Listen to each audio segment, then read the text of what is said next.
Hello, welcome back to Blender Sushi LIVENODING. In this episode, we're gonna take a look at how we can control particles motion using Sverchok Add-On and Grease Pencil. Okay, so let's just get started.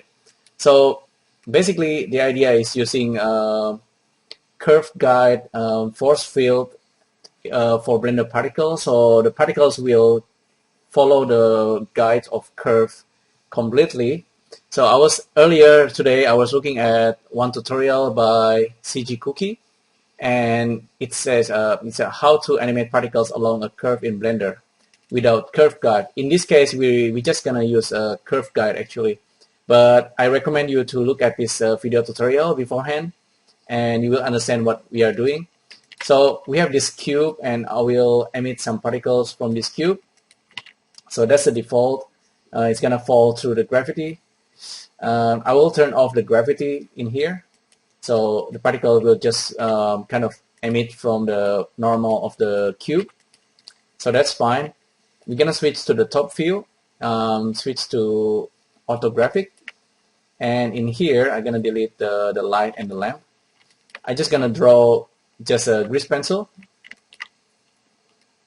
Just draw something like that, and supposedly this guy grease pencil is near the cube. Anyway, I'm gonna bring the cube up, so we have these particles, and we're gonna use Sverchok to quickly turn the grease pencil curve, turn the grease pencil strokes into curve. So we already learned this many times. Simply using GP, get the grease pencil and get grease pencil layer, active frame, and we can control the resampling of this grease pencil. And of course, I'll save this real quick. So SV GP particle curve. We're gonna switch on the polyline viewer. We're gonna use polyline viewer node, and gonna turn this into a curve. So now we have a curve based on a grease pencil, and we can change it at any time.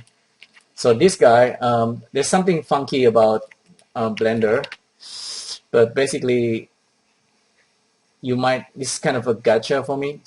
So let's say you have like a Bezier curve, and if you're using this curve, right, if you go to edit mode, you can see the curve actually have some kind of directions by default. And then if you select this curve and then use the force field, switch this to curve guide, this guy actually have like some kind of circle front and back. So I have to switch this to darker background, so you can see it has circle.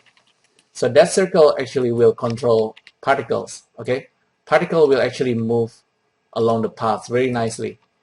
But with this guy, with the curve we just created using Sverchok, it doesn't. If you go to edit mode, it doesn't actually have the directions. And if you try using force field and switch it to curve guide, it doesn't actually work.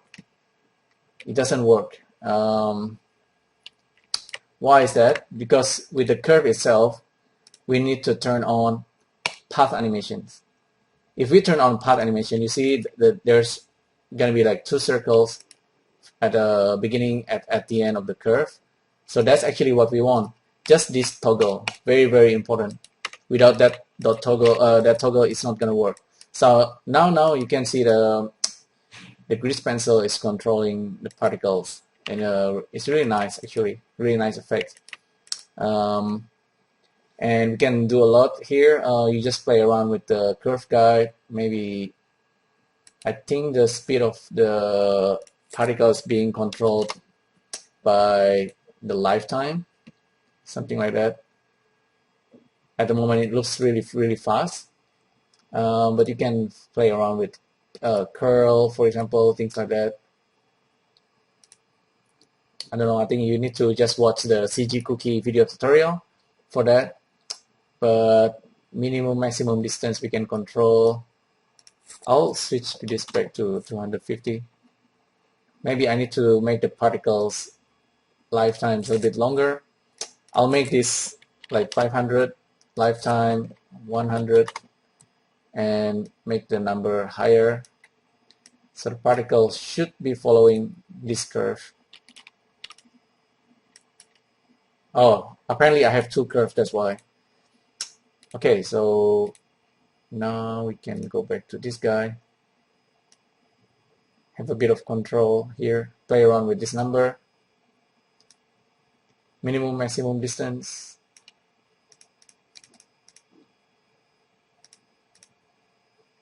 The weights.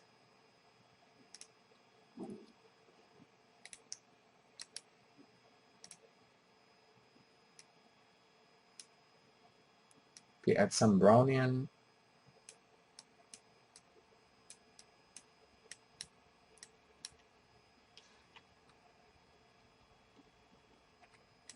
Yeah, but you can see if we decided, okay, we're gonna change this, go to the top view, orthographic, and maybe draw another grease pencil, this thing's gonna update. So that's the nice thing about it.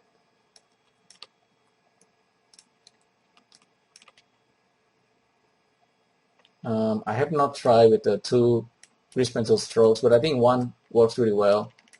And so yeah, that's pretty much how you can control particles using grease pencil, sort of.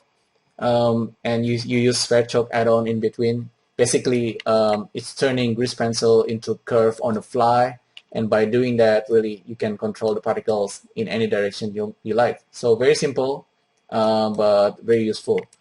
So that's pretty much it for this live coding, and so I'll see you in the next video. Thank you. Bye.